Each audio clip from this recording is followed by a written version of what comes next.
Welcome, one and all, to the Ferret and Raccoon podcast, episode 213. I am your one and only host for this podcast, the Angry Raccoon, bringing you the last podcast of March 2023.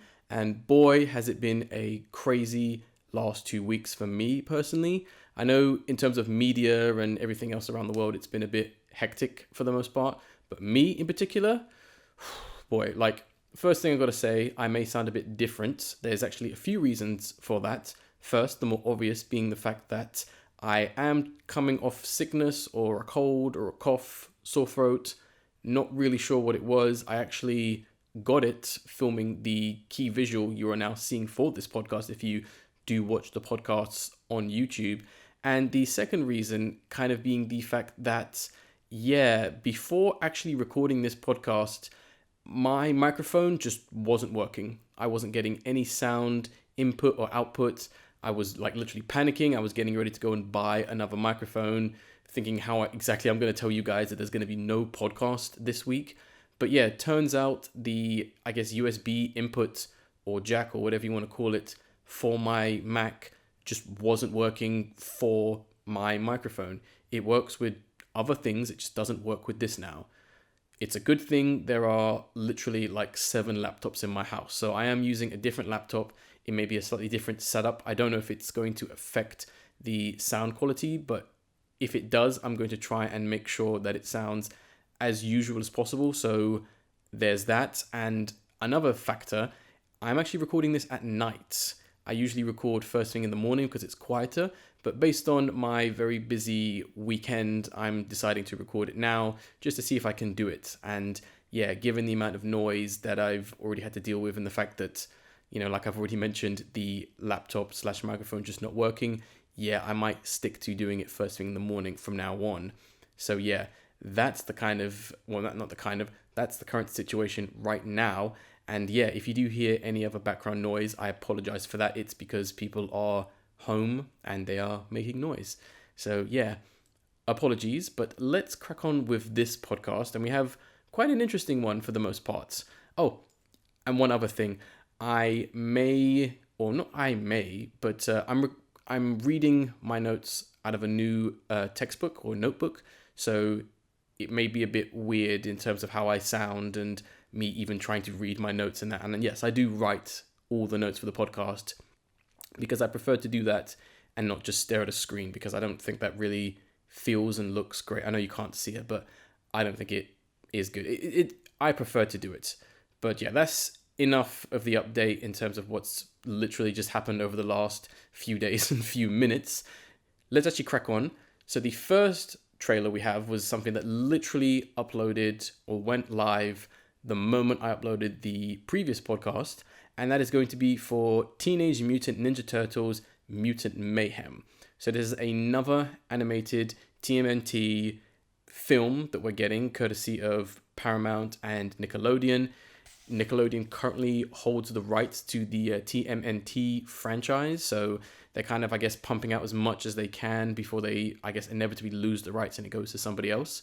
Personally, I think they've done a good job with the rights to it. We had the 2012 series, we had the slightly newer Rise of the Teenage Mutant Ninja Turtles, as well as the game Shredder's Revenge, and now we have this film. And yeah, it's an interesting one because you could say to some extent, in some ways, it's nostalgia done right. But I think the first thing we've got to do is we need to get this out the way. So, April O'Neil is black. It does feel like obvious bait and critic proofing by using this and other trailers. Well, let me step back. So I'm going to use this trailer and a couple other trailers that have come out recently, talked about on the previous podcast, talking about on this podcast. And I'm kind of going to explain what's going on and why I'm using these terms. So here's the rough breakdown so that I guess you can refer to this anytime I talk about a film or a product that kind of has, let's say, this. So by making an established, let's say, white character black, this baits people online into talking about the product, either intentionally or unintentionally outraging people, which is kind of what's happened and what you're seeing a lot with Twitter, for example. With discussion now generated on this product, it trends on Twitter and clickbait articles are made either saying that, oh, people hate it, or people, saying that people hate it in a way where, oh, look at these people, they hate it for some reason because they're this, or, the clickbait articles themselves being very much for the outrage that people have on it. So, so these get posted, and then the producers then show the higher-ups, the stockholders, the investors, this like face value traction or numbers. And they say things like, oh, lots of people are talking about it. It's going to make us or you lots of money. Because these people who do have stakes in the company or the product or whatever, they don't care what people are actually saying about it. All they care about is how much money it's going to make them, because they've put a percentage of their money into the company. And, for the fact that it's trending on Twitter or people are talking about it, that sounds good to these money-hungry people for the most part. So, yeah. And it is odd because while at the same time, anyone who criticizes the film is labeled a racist by Twitter users, the cast, the crew, defending the film because they live in a sort of like warped world where everyone is out to get them.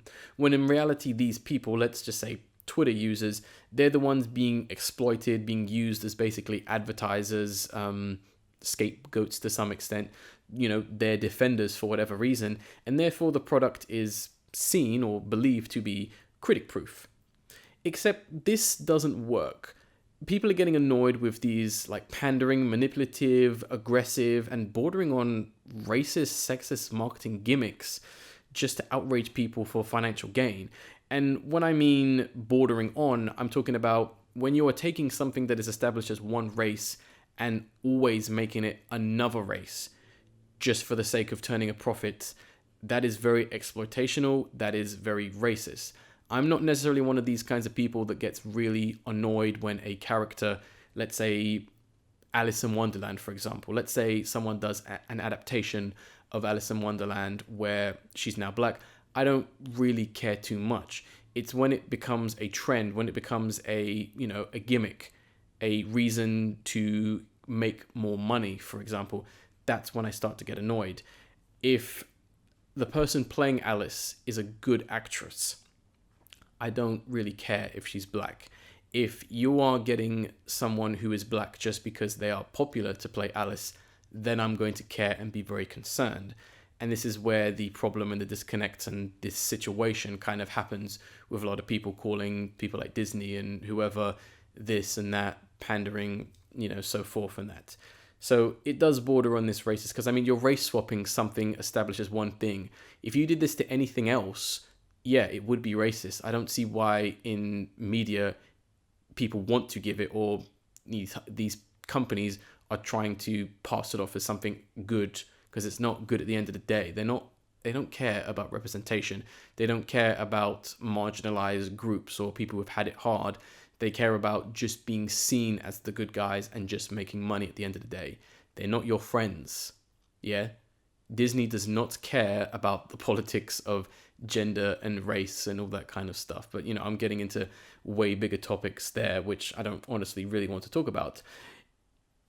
It always backfires, this situation, and no one has ever really benefited from this practice. And the real kicker at the end of the day is when this product flops, the higher ups, these companies, they'll say that it's because people are racist or sexist or homophobic, which is not true. A lot of the time, the reason why a film flops is not because of who's in it. It's usually because of everything else besides the actor. A lot of the time, when these bad films come out, the best thing people usually say about it is the actors themselves. That's usually what happens at the end of the day. So a good example, just look up everything regarding the film Bros that came out last year. It was a film that was touted as being a sort of gay romantic comedy, when in reality it was kind of made and marketed more to the LGBTQ plus community, and it kind of seemed to not understand both the LGBTQ community as well as homosexuality as a whole.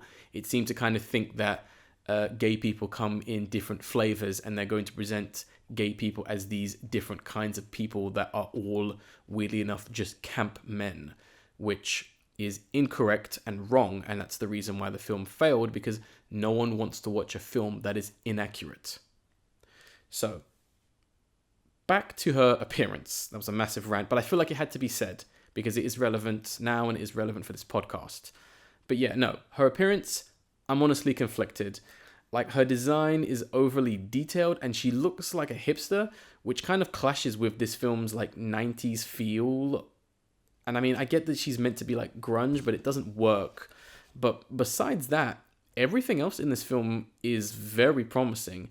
Like, my level of faith in adaptations has been restored for the most part. Like, it's great to see more animated films kind of having this 2D, 3D style that is animated in 2s and 3s. But this film, they've kind of gone for or captured this very beautiful, like, painting aesthetic where the backgrounds literally look like they're from a painting, if that makes sense. And it's hard to describe the actual 2D meets 3D style. That's kind of what I call it. So most people know of it from Spider-Man Into the Spider-Verse, The Bad Guys, more recently Puss in Boots, The Last Wish, all kind of having this sort of art style that's kind of 3D-ish, but kind of mimics 2D, you know, especially when you're trying to recapture or show very familiar and iconic characters like the Teenage Mutant Ninja Turtles, for example. And it works really well. It's a style and it's a form that people are taking notice of. I really like it because it reminds me a lot of cel-shaded video games for the most part. But I'm just really happy to see someone else being able to do it and hopefully doing it really well for the most part. And like, they've really captured that 90s gritty era that the comics kind of had, the original comics of like New York, you know, despite it being present day. So I do wonder how far they're going to lean into actual nostalgia. Obviously, they were playing a Tribe Called Quest, Can I Kick It, which is obviously a track that came out back in the 90s. So it is interesting. And I do love the fact that all the turtles feel like awkward and I guess sound like awkward teenagers. Their voices themselves in this trailer were slightly pitched. I think that's because they kind of sped up the footage in order to get as many or get as much shown. So hopefully they don't actually sound like that in the film. But there is a great level of believability and relatability to them, which I really like. And even their core designs, which are basically unchanged, I do like how each of them has like a small, subtle element that makes them stand out. So for example, Michelangelo, he has braces, which does make me wonder why he has braces when they only ever come out at night. Like, I'm guessing Donatello knows how to put braces on people's teeth. That's my only guess. He's also the shortest of them because he's the youngest and the most immature. Donatello wears glasses because, of course. Raphael is missing a tooth because, of course, he is. He likes to get into fights. And Bebop and Rocksteady are basically the same, apart from them just having more tattoos. Like, their designs were always very 80s and 90s, and they always kind of summed up the 80s and the 90s, which is what I really like. That's why they basically are, you know, like I said, untouched, unchanged. But they still look cool here. They look, you know, pretty buff and big, which is how they should. I mean, I've never... is another thing that really made me laugh, actually. A rat with an afro. Like... yeah, it's cool for Splinter. It's very 90s, but it's just so bizarre for him to have like this weird, hair. I don't know. I love it. I honestly think it looks really cool. It's just so, it honestly caught me off guard. But because you wouldn't think of, you know, Master. Sorry, it's just making me crack up. You wouldn't really think of Master Splinter literally rocking the afro. Sorry, if I keep going, I'm gonna go into a coughing fit because it is. Yeah. This film is a good example to some extent of if it ain't broke, don't fix it. And they've left a lot of things untouched, except for April O'Neil. But we'll see what happens when the film comes out. And it does have a very interesting cast for the most part. I believe all the turtles are being played by very young actors, so hopefully this will kickstart their career. I think they all sound genuine, which is something I actually really like about the film for the most part. And yeah, I was talking about casting for the most part. With casting as well, is very interesting. Master Splinter is going to be voiced by Jackie Chan, which is very appropriate. I know Seth Rogen, who is producing this film, and I think he's voicing either Bebop or Rocksteady.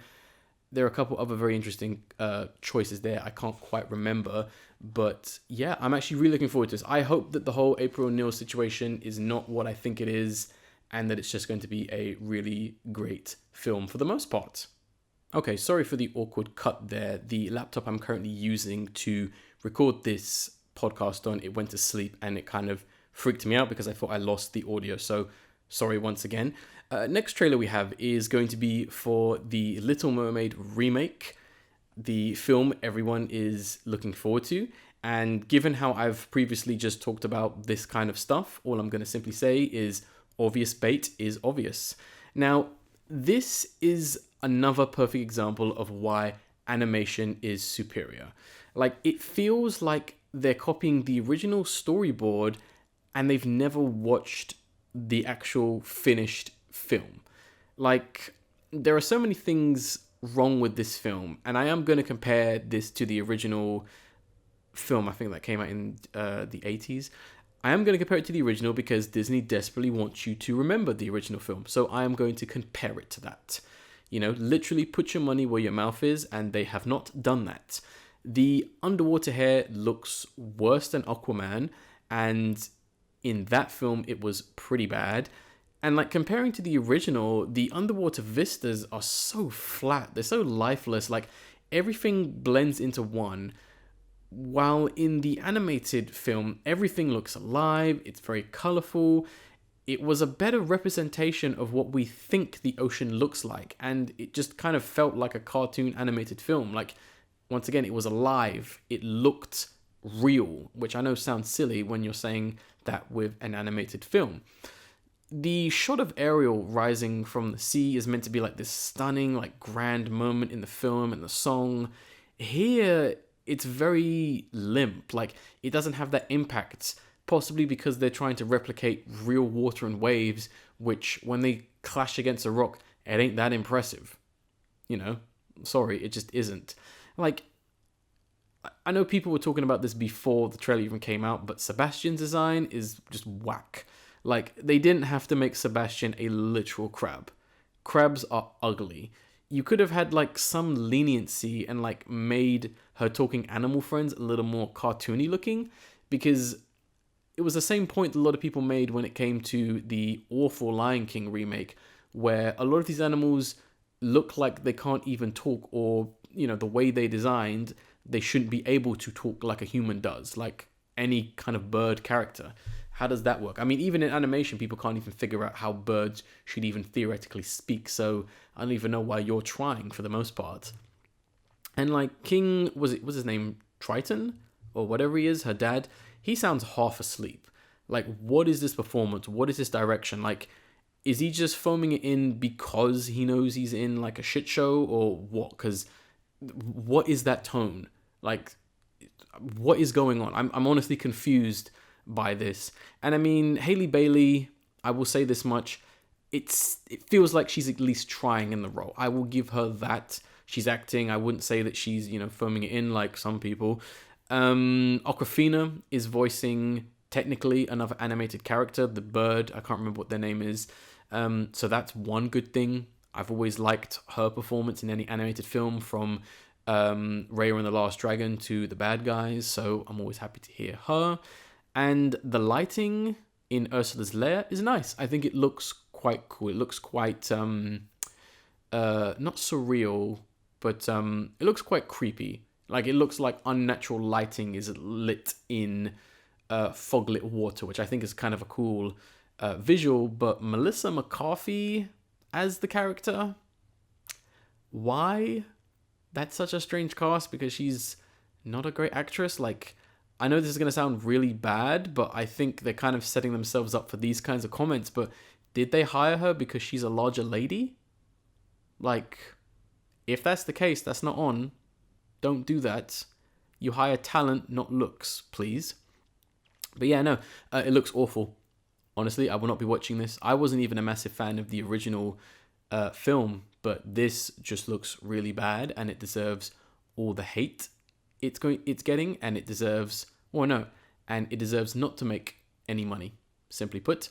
Next trailer we have is going to be for Ruby Gillman, Teenage Kraken. Now, this feels like DreamWorks released this trailer just to counter and positively benefit off the Little Mermaid Little Mermaid Remake's bad reception as a sort of like better, alternative, more original film in comparison, because both of these films have mermaids. Funny that. Compared to Puss in Boots, though, The Last Wish, visually it looks like a step down, almost like another Trolls film. There are elements and visual stylings that kind of are very reminiscent of that, but at least this isn't a jukebox musical. I hope.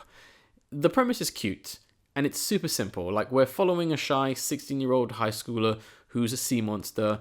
It's a funny and classic setup, coming of age, she's the awkward teenager, she's going to go through all the emotions, all that kind of stuff, crushes, dealing with bullies, that kind of stuff, I think is great. And like the premise itself it's fine. It's simple. With this kind of thing, you're more marketing more to younger children, to girls to some extent, depending on how far they're going to go down that route. But my main question, I guess, is I'm sure she's given the school like some kind of made up reason for her skin being blue, but like her skin is blue. Like, why is no one outside the school not questioning her appearance? Like, she has fins for ears. Like, I don't know how you get around your odd look like that. Like, I can understand if this is a world where everyone was multicolored, she could blend in much better, but people are, realistic or what we know as normal skin tones, so it's a bit bizarre. And I mean, this is not a nitpick at the end of the day, I'm just curious. I hope they've come up with something very clever. But speaking of their appearance, I love their designs.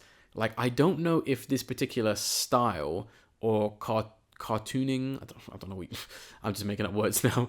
I don't know what it's called, but this like 60s, 70s inspired design with their very long limbs, like everyone is like tall and skinny, they have like big feet or big shoes, I guess, and they have like wild hairstyles.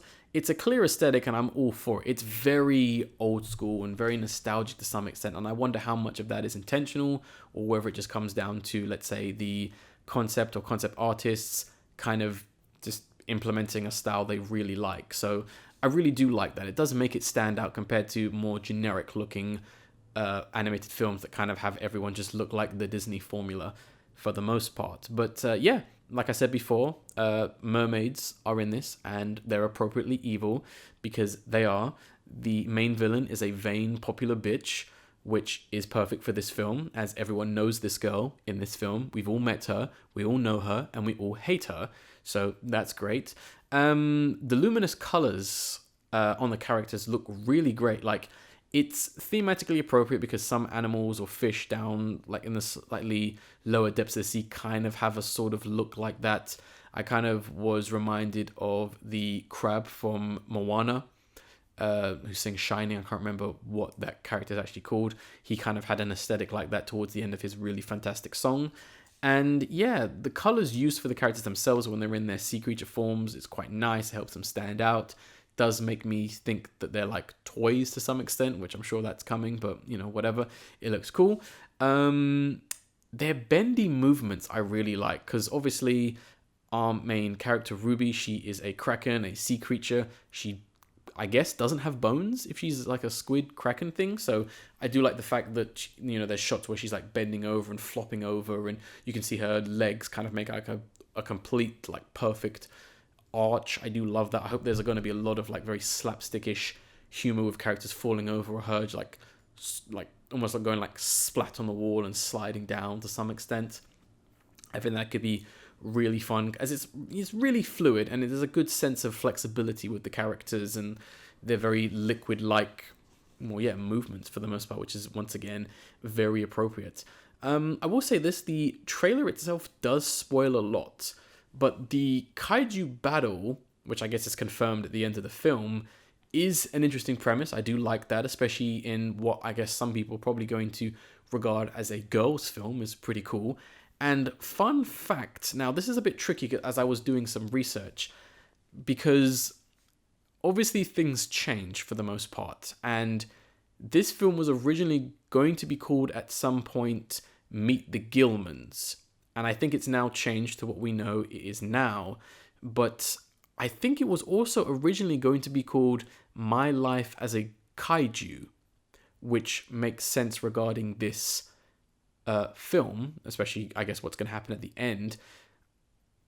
Doing some more research, I think this was meant to be its own separate film, the My Life as a Kaiju, but I can't find any information on it being confirmed. It's kind of just disappeared, and I guess this film has taken its place, or maybe there's just a miscommunication, or I've got my information mixed up. But I get the feeling that it was most likely changed, the title, because of its similarities to My Life as a Teenage Robot. But yeah, I'm really liking the look of this film. It doesn't look like it's going to be a massive, big budget-ish film, which is fine. Puss in Boots had a very small budget as well. This film looks like it's going to have an even smaller budget for the most part. It looks cool. I actually really, really like it for the most part.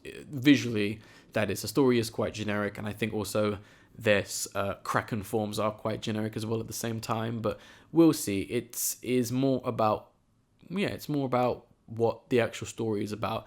The animation should really be enhancing a good story at the end of the day.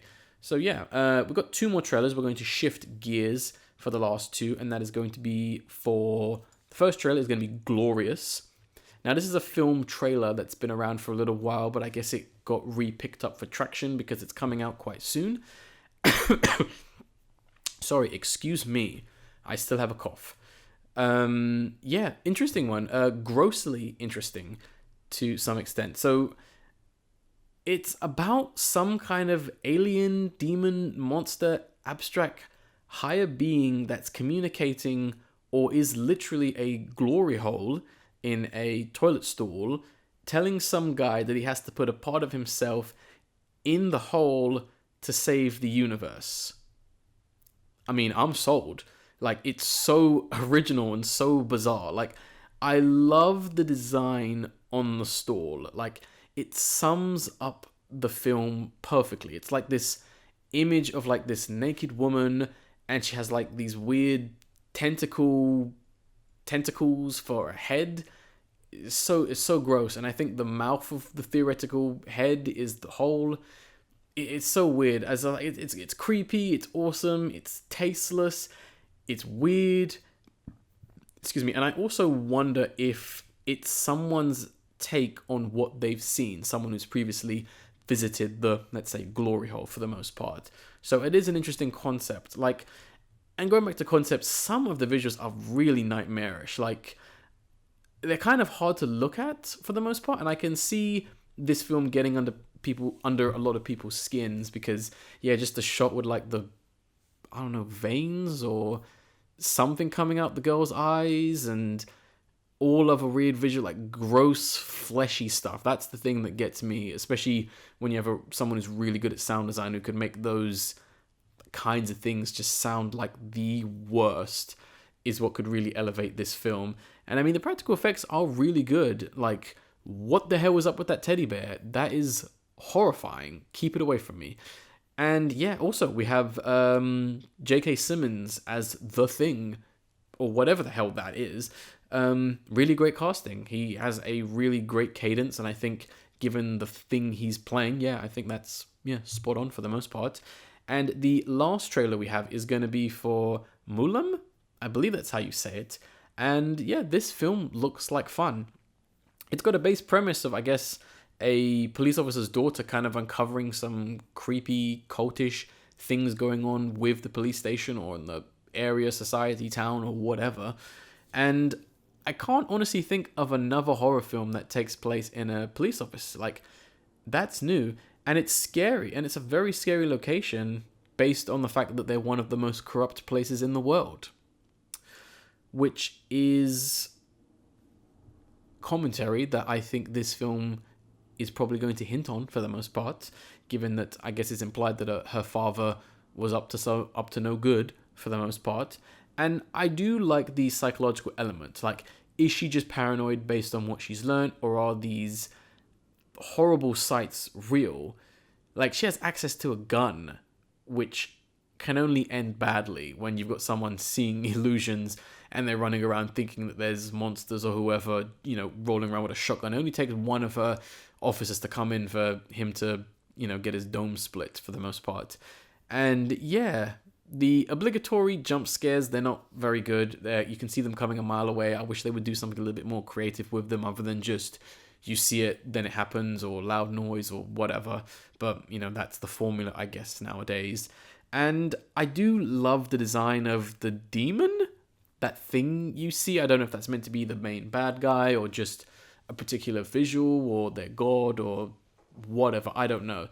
But, like, the fact that it's got, like, the sack on its head, like, there's the blood-drawn pentagon on its forehead, like, the teeth are visibly through the bag, and it's got, like, those piercing eyes. It's a really strong visual, really creepy and horrifying for the most part. So I'll give them that. Someone knows what they're doing when it comes to this film for the most part. But yeah, only 5 trailers this time. That's going to be it for the most part. Before we go, we have the video of the episode, which is going to be for Bobby Caldwell with What You Won't Do for Love. A very famous song, very famous artist. Bobby himself is also known as, I think it's Mr. ORA in Japan, based on his sound and his popularity. But yeah, Bobby Caldwell, he unfortunately passed away quite recently, age 71, which was very sad to hear. Most people know of him because of this song, but it is worth kind of going back on his discography and kind of listening to some of his other songs, because he's got tunes besides this one. I'd highly recommend giving his albums a listen. And it was quite sad to hear such a talented and very soulful man in the music industry pass away. My thoughts and my blessings go out to his family and his friends. And yeah, I want to leave you with I guess the music video for his most famous song, if you've never actually seen it or ever heard this song. And just go listen to this guy. He made some fantastic music. And yeah, that's pretty much going to be the podcast. Sorry for the very rambled beginning. I was just hit with so many things before hitting the record button, and I just thought I might as well share it, given that I haven't had the time to watch or do anything because I've been sick. So yeah, hopefully you've enjoyed this podcast. I really would appreciate if you guys, I guess, shared it, send it to a friend, like the podcast, subscribe. That's always pretty cool when people do that for the most part. I don't usually ask, but I feel like I should. I think I'm allowed to. But thanks for listening to this podcast. But I guess I will end this podcast like I always do by saying I was the Angry Raccoon, and I will see you on the next podcast.